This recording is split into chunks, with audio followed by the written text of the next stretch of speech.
L'utilité de ces médicaments n'est pas remise en question. Leur prescription, par contre, soulève quelques questions. Guy Hunier, bonjour. Bonjour. Vous êtes journaliste et vous venez d'écrire Psychotropes, l'enquête, paru aux éditions de l'Archipel.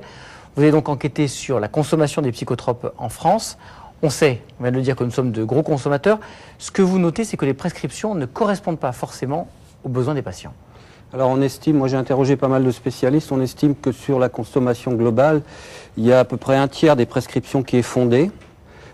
C'est-à-dire qu'il y a vraiment des gens qui ont réellement besoin de psychotropes, hein, il faut le dire, les pathologies mentales, les cas de dépression grave, les cas d'insomnie grave, les traitements peuvent être très utiles. Et puis le problème, il est qu'entre la moitié, voire 2 tiers, n'est pas justifié, ou alors n'est pas adapté. C'est-à-dire qu'on a des gens qui prennent des traitements qui n'en ont pas besoin, et inversement, des gens qui n'ont pas besoin de traitement et qui en prennent. Donc ça, c'est un énorme problème. La surconsommation française, on la connaît depuis très très longtemps. Moi, ce que j'ai exploré, c'était les conséquences de la surconsommation, c'est-à-dire sur le cerveau, sur les modifications de comportement, et également sur des actes de violence, que ce soit homicide, suicide, infanticide. Ou sur les accidents. Et également sur les accidents, notamment les personnes âgées qui ont des soupes de psychotropes. Hein. J'ai publié dans le livre un certain nombre d'ordonnances. Alors justement, puisque vous le dites, on va en voir. Une jeune femme de 27 ans à qui on a prescrit 3 régulateurs de l'humeur, un neuroleptique et un antidépresseur. On va voir l'ordonnance. Alors, quel est le problème posé? Parce que vous n'êtes pas médecin, mais vous avez fait appel à un médecin pour analyser le médecin qui l'a examiné a estimé qu'en fait, cette jeune femme avait... C'était une jeune étrangère qui était arrivée en France, qui avait des difficultés d'adaptation et qui avait également qui était angoissée parce qu'elle coûtait cher à ses parents, etc., de faire des études en France. Et donc, elle a vu un premier psychiatre qui lui a mis un premier régulateur de l'humeur, puis un deuxième, sans doute parce que ça n'allait pas bien, qui a mis un deuxième régulateur de l'humeur, un autre qui en a mis un troisième, et accompagné de Zyprexa, qui est un neuroleptique quand même, hein, c'est pas anodin, et un antidépresseur. Et le médecin qui l'a examiné a estimé a enlevé tout ça, a estimé qu'elle avait juste besoin de parler d'un anxiolytique léger et de réassurance, quoi, et puis de la remettre comme ça progressivement. Donc ça veut dire qu'elle était très mal, elle avait pris 6 kilos, elle n'allait pas bien du tout, et donc le fait d'enlever les traitements, finalement, ça s'est avéré plutôt une bonne chose. C'est d'ailleurs ce qui se passe assez souvent à l'hôpital, parce que je donne le cas d'une personne âgée qui a fait une chute. Alors elle avait une soupe de psychotropes, et quand elle est arrivée à l'hôpital, on lui a enlevé plus de la moitié des traitements, et ça allait beaucoup mieux. Oui, c'était un monsieur de 78 ans, c'est ça? Non, c'est un autre cas de figure. Alors l'autre cas, c'est ce qu'on a affiché là. Ouais. Un homme de 78 ans qui a 42 gélules avalées chaque jour. Alors, il a 42 gélules par jour. Il a 2 si je me souviens bien, là on ne voit pas en détail. 2 antidépresseurs, 2 benzodiazépines. Il a 2 antidépresseurs, 2 tranquillisants ou somnifères, enfin de la même famille, les benzodiazépines, plus un neuroleptique. Et donc ce qu'a noté l'expert pharmacologue, c'est que ça augmentait finalement. C'est un homme qui a une démence déjà, plus un Parkinson. Donc ça augmente la démence, ça augmente les syndromes confusionnels, il y a des risques cardiaques. Alors des ordonnances comme ça, il y en a une trentaine, 25-30 dans le livre, qui sont absolument Alors il y a la surprescription, puis alors, le nomadisme médical qui fait qu'il y en a un qui prescrit, le deuxième, troisième, quatrième, ainsi de suite. Mais vous dénoncez aussi le problème du diagnostic fait par le médecin. C'est-à-dire que si on a une dépression et qu'on fait un diagnostic de dépression, qu'on donne un antidépresseur, a priori c'est logique. Mais vous pensez qu'il y a vous trouvez qu'il y a des erreurs? Alors, c'est pas moi qui pense, c'est le dernier rapport de santé mentale qui est établi 2010, établi par Viviane Coves, qui est une psychiatre reconnue, avec d'autres experts, qui estime que 50% des gens en France, il y a à peu près 10% des gens qui prennent des antidépresseurs, donc entre 5 et 6 millions. Hein. 50% des gens qui prennent des antidépresseurs ne sont pas dépressifs au sens médical du terme. Ils ont un mal-être, ils ne sont pas bien, mais ça ne veut pas dire pour autant qu'ils ont une dépression. Donc ça fait quand même déjà du monde, hein, ça fait du bruit.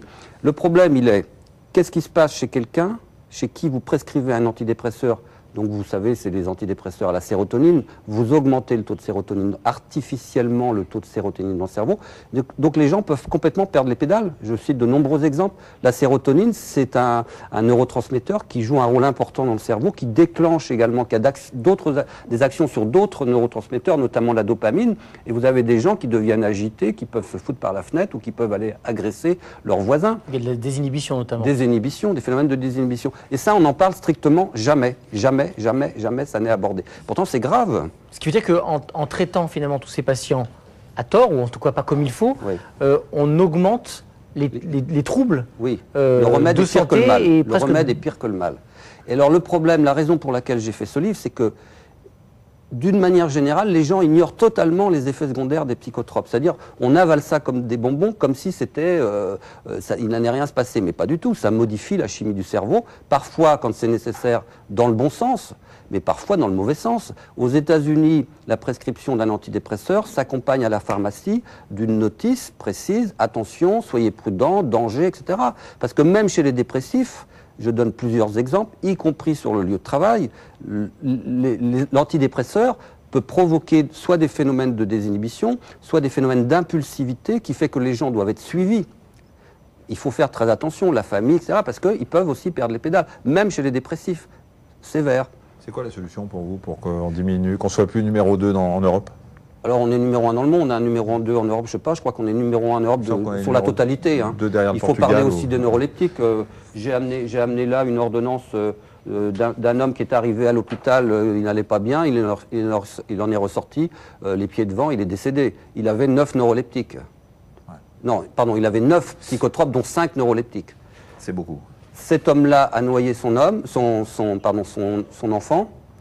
C'était un alcoolique mentalement fragile. Il a eu 7 ou 8 neuroleptiques. C'est complètement dingue. Ça veut dire on donne des produits soit 2 ou 3 produits qui ont le même effet, ou des produits qui ont l'effet contraire, qui s'annulent. On a bien compris qu'il fallait réduire considérablement et montrer des exemples. Le problème du diagnostic, vous le savez bien, il a été souligné par Bernard Bégaud dans l'Observateur récemment, quand on a traité ce dossier, c'est que les médecins français, c'est que 90% des psychotropes sont prescrits par les médecins généralistes qui n'ont pas la formation, on va dire, à la psychiatrie, à la psychologie. Alors des charges, ils ne savent pas forcément qui leur patient est allé voir en plus d'eux. Oui, alors il y a un problème de coordination. Il y a quand même un problème de coordination, des ordonnances. Je donne l'exemple d'une jeune femme qui a jeté son bébé par la fenêtre.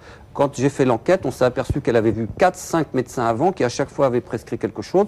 Elle avait arrêté brutalement, elle a pris un désinhibiteur, enfin un tranquillisant, désinhibiteur, qu'on donne l'argamanu dans les maternités. Hein. L'argamanu. Le dossier médical personnalisé sera enfin... Donc il faut quand même coordonner. Richard Durne, à l'opposé, Richard Durne, qui était un patient psychiatrique, a eu du Prozac et du Norda, c'est-à-dire un truc qu'on donne à des millions de gens, alors que c'était quelqu'un qui était dérangé déjà. Donc la solution, elle est je pense qu'il faut remettre les choses à plat, il faut une formation des médecins généralistes en particulier, et puis à la thérapeutique, parce que les médecins français, Bernard Bégaud le dit, ce sont ceux qui ont le moins de formation à la thérapeutique à la faculté en Europe. Ouais, donc c'est quand même... Si vous voulez en savoir plus et poursuivre cette discussion, on vous conseille donc Psychotrope, l'enquête de Guy Hunier. C'est aux éditions de l'Archipel. Merci beaucoup. Merci. Merci.